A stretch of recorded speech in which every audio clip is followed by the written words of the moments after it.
الحمد لله رب العالمين والعاقبة للمتقين والصلاة والسلام على سيد الأنبياء والمرسلين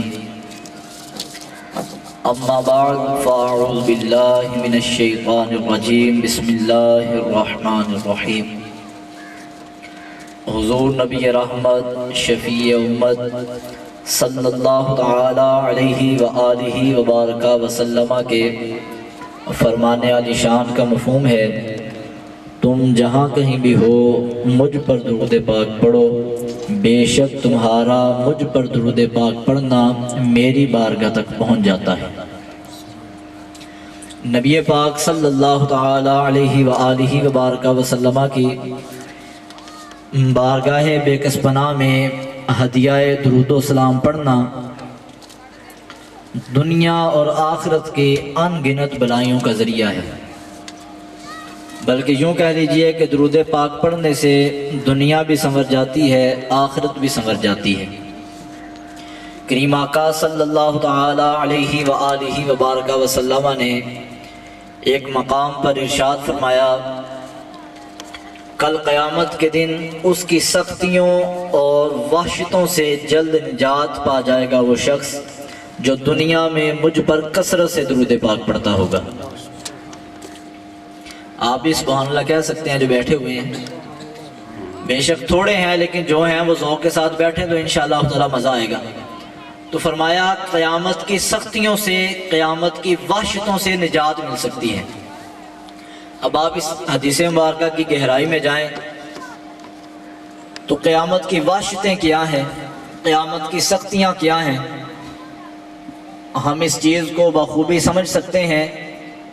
ہمارے لیے گرمیوں کا 12-14 گھنٹے کا دن گزارنا بڑا مشکل ہو سکتا ہے، تو یہی وحشت بہت بڑی ہے کہ وہ دن 50,000 سال کا ہوگا۔ 50,000 سال کا دن یہ گزارنا ہی کتنا مشکل ہوگا، پھر اس کی سختی کیا ہے۔ احادیث میں یہ مضمون ہے کہ سورج اس دن سوا نیزے پر ہوگا۔ اب جو سورج نکلتا ہے نا، اس سورج کی پیٹھ ہماری طرف ہے، اس کی تپش کا اندازہ آپ خود لگا سکتے ہیں، تو اس دن سورج کا منہ ہماری طرف ہوگا۔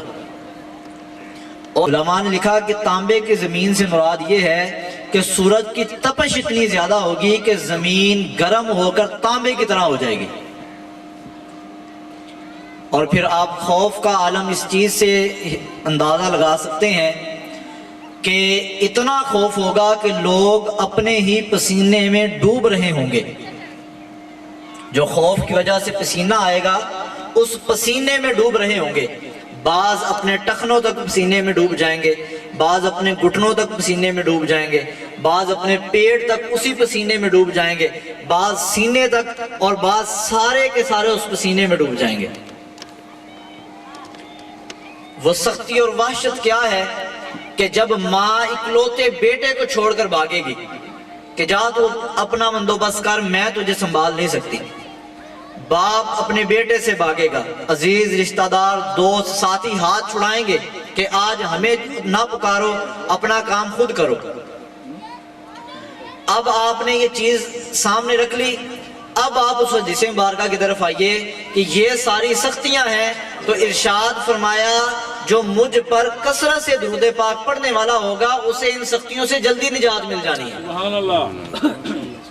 اس پر یہ سختیاں آنی نہیں، سارے کے سارے جو ہیں وہ غم و کیفیت کے عالم میں ہوں گے، اور اس کو کہہ دیا جائے گا جا بھئی تو جنتی ہے، جا تو آزاد ہے۔ تو یہ کب ہوگا؟ جب نبی پاک صلی اللہ تعالی علیہ وآلہ وبارک وسلم کی بارگاہ میں محبت اور عقیدت کے ساتھ درود پاک پڑھا جائے گا۔ درود پاک کس طرح پڑھا جائے؟ کریم آقا صلی اللہ تعالی علیہ وآلہ وسلم نے ارشاد فرمایا تمہارے نام بما تمہاری پہچان، نام بھی اور پہچان بھی۔ بعض اوقات بندے کا نام کوئی اور ہوتا ہے لیکن اس کی پہچان کسی اور نام سے ہوتی ہے، پہچان کسی اور طریقے سے ہوتی ہے۔ نبی پاک علیہ السلام نے یہ نہیں فرمایا کہ صرف نام پیش کیا جائے گا، بلکہ فرمایا تمہارا نام بما تمہاری پہچان مجھ پر پیش کیا جاتا ہے، تمہارے نام بما تمہاری پہچان کے مجھ پر پیش کیے جاتے ہیں، لہذا جب بھی مجھ پر درود پاک پڑھو تو احسن اچھے الفاظ میں درود پاک پڑھا کرو۔ اب آپ دیکھیے عاشقوں کے امام سیدی اعلیٰ حضرت امام اہل سنت الشاہ امام احمد رضا خان قادری رحمۃ اللہ تعالی علیہ کس طرح اردو کے الفاظ میں کن حسین انداز میں نبی پاک علیہ السلام کی بارگاہ میں درود پاک نذرانہ پیش کرتے ہیں۔ کعبہ کے بدر الدجا تم پہ کروڑوں درود، طیبہ کے شمس الضحیٰ تم پہ کروڑوں درود، دافع جملہ بلا تم پہ کروڑوں درود، شافع روز جزا تم پہ کروڑوں درود، ذات ہوئی انتخاب وصف ہوئے لاجواب۔ نبی پاک علیہ السلام کی ذات مبارکہ ایسی ذات ہے کہ جس کو منتخب کر لیا گیا ہے، چن لیا گیا ہے، اور وصف ایسے ہیں کہ جن کا جواب ہی کوئی نہیں۔ ذات ہوئی انتخاب، وصف ہوئے لاجواب، نام ہوا مصطفیٰ تم پہ کروڑوں درود، کعبہ کے بدر الدجا تم پہ کروڑوں درود، اور عرض کرتے ہیں کر کے تمہارے گناہ مانگے تمہاری پناہ، کر کے تمہارے گناہ مانگے تمہاری پناہ، تم کہو دامن میں آ تم پہ کروڑوں درود، اور اپنے خطاوار کو اپنے ہی دامن میں لو۔ یہ نبی پاک علیہ السلام ہی کی شان ہے، اور یہ طریقہ بھی ہمیں اللہ رب العزت کے قرآن نے بتایا ہے کہ اے ایمان والو جب تم اپنی جانوں پر ظلم کر بیٹھو تو میرے حبیب کی بارگاہ میں آ جایا کرو۔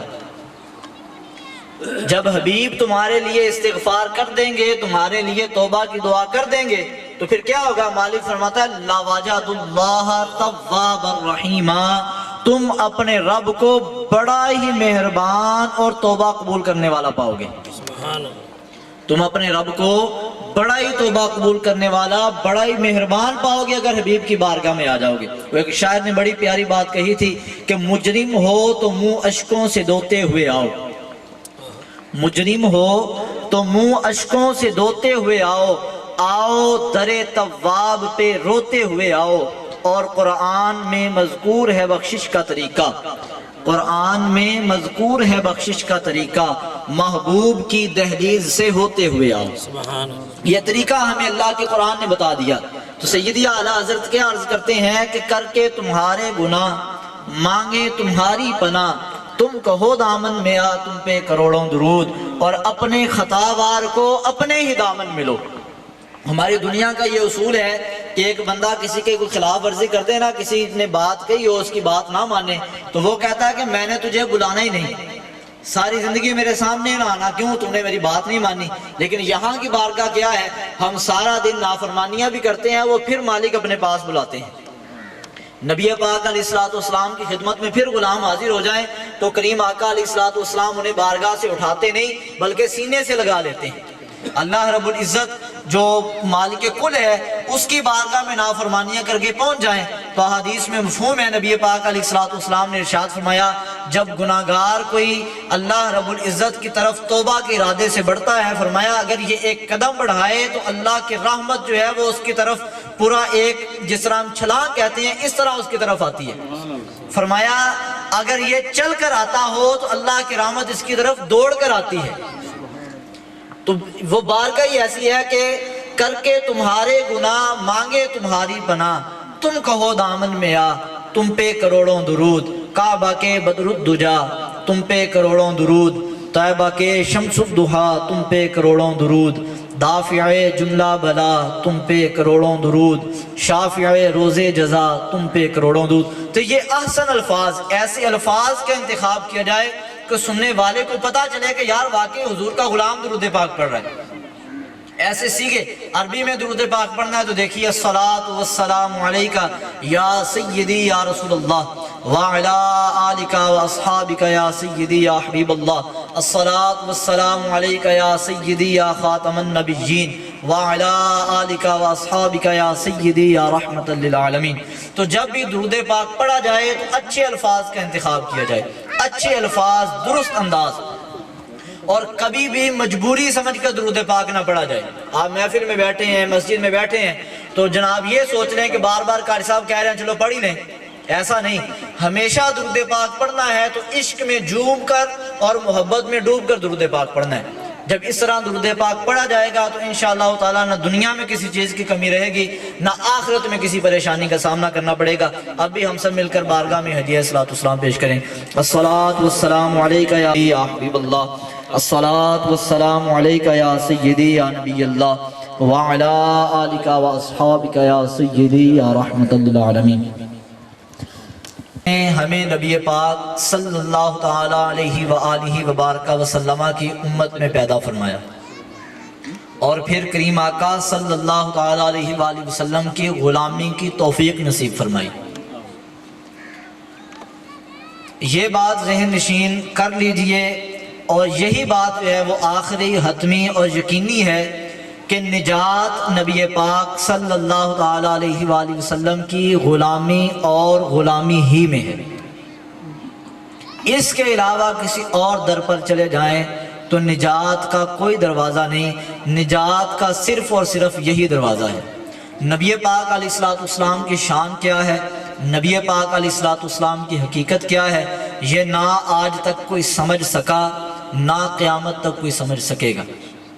بس ہمیں تو اتنا پتا ہے کہ اللہ رب العزت نے اپنے قرآن میں بیان فرما دیا، وَرَفَعْنَا لَكَ ذِكْرَكَ، اے محبوب ہم نے آپ کے ذکر کو آپ کے لیے بلند فرما دیا ہے، آپ کے ذکر کو آپ کے لیے بلند فرما دیا ہے۔ اب یہ اندازہ ہم سارے لگا سکتے ہیں کہ کوئی کتنا بلند کر سکتا ہے، وہ جتنا خود بلند ہو پھر اس سے بھی بلند کر سکتا ہے۔ اب اللہ رب العزت کی بلندی کا عالم کون لگا سکتا ہے اندازہ؟ جب اس مالک کی بلندی کا اندازہ نہیں تو جسے اس نے بلند کیا اس کی بلندی کا اندازہ کون لگا سکتا ہے؟ خود نبی پاک صلی اللہ تعالیٰ علیہ وآلہ وسلم نے ایک مقام پر ارشاد فرمایا، اپنے وفادار سے، یار غار سے، یہ ان کے عرس پاک کا مہینہ بھی ہے، ان کا ذکر خیر بھی ہو ہی جائے۔ نبی پاک علیہ السلام نے سرکار سیدنا صدیق اکبر عتیق و عطر رضی اللہ تعالیٰ عنہ سے فرمایا، کیونکہ سب سے قریبی یہی ہیں، نبی پاک علیہ السلام کے سب سے قریبی یہی ہیں، ہر موقع پر ہر جگہ پر نبی پاک علیہ السلام کے ساتھ شانہ بشانہ جو ہستی کھڑی ہوگی اس کا نام صدیق اکبر ہوگا۔ بلکہ خود مولا علی شیر خدا مشکل کشا کرم اللہ تعالی وجہہ الکریم ایک مقام پر ارشاد فرماتے ہیں کہ میں نے اکثر نبی پاک صلی اللہ تعالی علیہ وآلہ وسلم کی زبان حق ترجمان سے یہ جملے سنے کہ میں ابو بکر اور عمر نے یہ کیا، میں ابو بکر اور عمر فلاں جگہ گئے، میں ابو بکر اور عمر نے اس طرح کیا، یعنی نبی پاک علیہ السلام کی ذات مبارک آپ کی زبان پر ہمیشہ اپنے مبارک نام کے ساتھ سرکار صدیق پاک کا نام ہوا کرتا تھا۔ تو نبی پاک صلی اللہ تعالیٰ علیہ وآلہ وسلم نے اپنے اس یار غار اور وفادار سے فرمایا، اے ابو بکر اس رب کی قسم جس کے قبضہ قدرت میں میری جان ہے، اس رب کی قسم جس کے قبضہ قدرت میں میری جان ہے، میری حقیقت کو میرے رب کے علاوہ اور کوئی نہیں جانتا۔ نبی پاک علیہ السلام کی شان کیا ہے، نبی پاک علیہ السلام کی ذات کو اللہ رب العزت نے کیسا عروج عطا فرمایا ہے، یہ کوئی اور اندازہ نہیں لگا سکتا۔ کریم آقا صلی اللہ تعالیٰ علیہ وآلہ وسلم کو تو اللہ رب العزت نے مبارک چہرہ اتنا خوبصورت عطا فرمایا تھا کہ لوگ دیکھ کر آپ کے چہرہ انور کے دیوانے ہو جایا کرتے تھے۔ یہودیوں کے بہت بڑے عالم تھے، بعد میں کلمہ پڑھ کر مسلمان ہو گئے اور شرف صحابیت پر فائز ہوئے۔ حضرت سیدنا عبداللہ بن سلام رضی اللہ تعالیٰ عنہ یہ اپنے اسلام لانے کا واقعہ بیان کرتے ہیں۔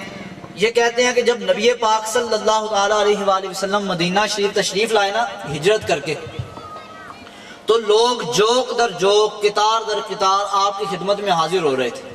ابھی یہ مسلمان نہیں ہوئے تھے، یہودی تھے، مسلمان نہیں ہوئے تھے۔ لوگوں کو جاتے ہوئے دیکھا اور کہتے ہیں کہ میں نے سوچا کہ یار لوگ کہاں اتنے دیوانوں کی طرح جا رہے ہیں، میں بھی تو دیکھوں۔ وہ فرماتے ہیں میں پیچھے پیچھے گیا، میں نے جا کر جیسے ہی نبی پاک علیہ السلام کے مبارک چہرے کو دیکھا تو میرے دل نے ایک ہی بات کہی کہ یہ چہرہ کسی جھوٹے کا نہیں ہو سکتا۔ چہرہ انور ہی اتنا خوبصورت تھا کہ میرے دل نے اس بات کی گواہی دی اور وہ چیز زبان پر آ گئی کہ یہ چہرہ کسی جھوٹے کا نہیں ہو سکتا۔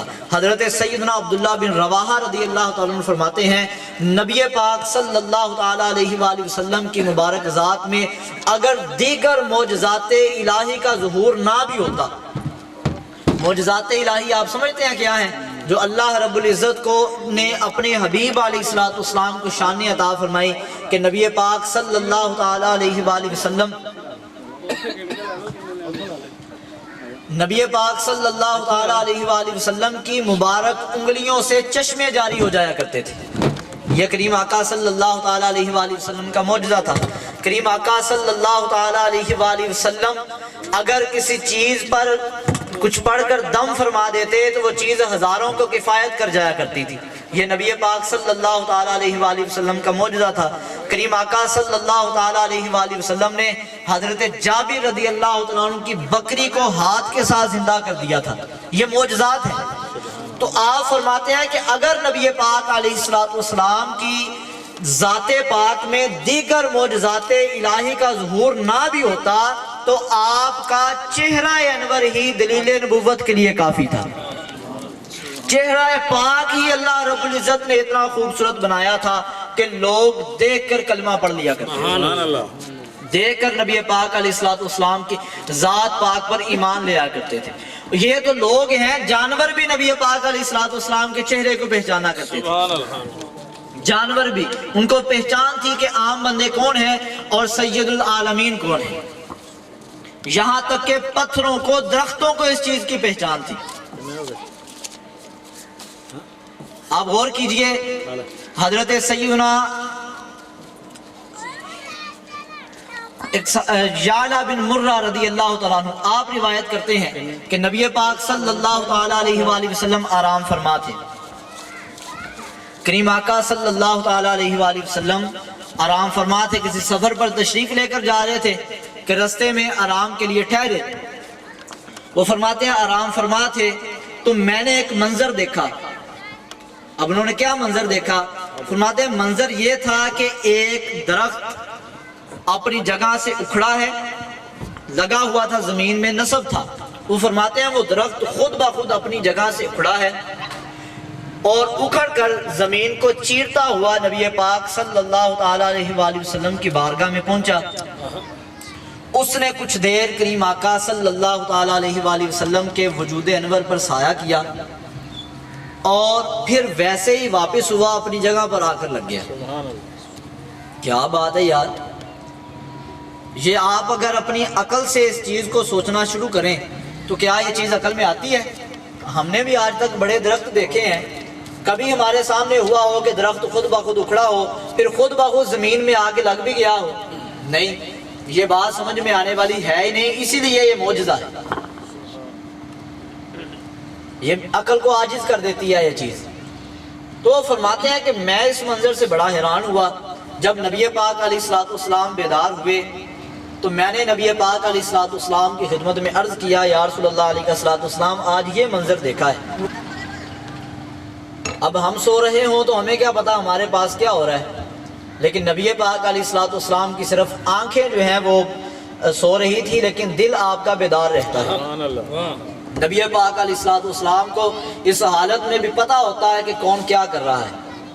تو عرض کی، یا رسول اللہ علیہ السلام آج میں نے یہ منظر دیکھا ہے۔ تو نبی پاک صلی اللہ تعالی علیہ وآلہ وبارک وسلم نے ارشاد فرمایا، تمہیں پتا ہے کہ یہ درخت صرف سایہ کرنے کے لیے نہیں آیا تھا۔ عرض کی، یا رسول اللہ علیہ السلام پھر کس مقصد سے آیا تھا؟ فرمایا اس نے اللہ رب العزت کی بارگاہ میں اجازت طلب کی کہ مولا میں تیرے حبیب کی بارگاہ میں سلام پیش کرنا چاہتا ہوں، میں تیرے حبیب کی بارگاہ میں سلام پیش کرنا چاہتا ہوں۔ اللہ رب العزت نے اجازت عطا فرمائی تو یہ درخت اجازت کے ساتھ میری بارگاہ میں سلام پیش کرنے کے لیے آیا تھا۔ آپ غور تو کریں یار، ہم غلاموں کے کتنے نصیب ہیں، ہم جب چاہیں سلامی پیش کر سکتے ہیں، ہمارے لیے تو یہ پروٹوکول ہے۔ لیکن آپ اگر غور کریں تو ایسا اعزاز فرشتوں کو بھی حاصل نہیں ہے۔ یہ جب چاہے سلامی پیش کرنے والا اعزاز فرشتوں کو بھی حاصل نہیں۔ درختوں کا تو آپ نے دیکھ لیا کہ کس طرح اجازت طلب کر رہے ہیں، فرشتوں کے لیے بھی ایک رول ہے۔ نبی پاک علیہ السلام نے ارشاد فرمایا، میری قبر انور پر ہر وقت 70,000 فرشتے حاضر رہتے ہیں۔ روزہ انور پر کتنے فرشتے حاضر رہتے ہیں؟ 70,000 فرشتے۔ اور کس طرح فرمایا 70,000 فرشتے صبح کو آتے ہیں، شام تک حاضر رہتے ہیں سلام پیش کرنے کے لیے، اور پھر وہ شام کو چلے جاتے ہیں۔ شام کو 70,000 آتے ہیں اور صبح تک حاضر رہتے ہیں، وہ سلام پیش کرتے ہیں۔ فرمایا قیامت تک یہ سلسلہ جاری رہے گا۔ 70,000 صبح کو آئیں گے، 70,000 شام کو آئیں گے، قیامت تک یہ فرشتے آتے رہیں گے۔ اگلی بات پتہ کیا ہے؟ فرمایا جو ایک مرتبہ آ جائے گا پھر قیامت تک دوبارہ اس کی باری نہیں آئے گی، قیامت تک پھر اس کو موقع نہیں ملے گا۔ یہ تو ہم غلام ہیں، ایک مرتبہ حاضر ہوں پھر موقع مل جاتا ہے، دوسری مرتبہ حاضر ہوں پھر موقع مل جاتا ہے۔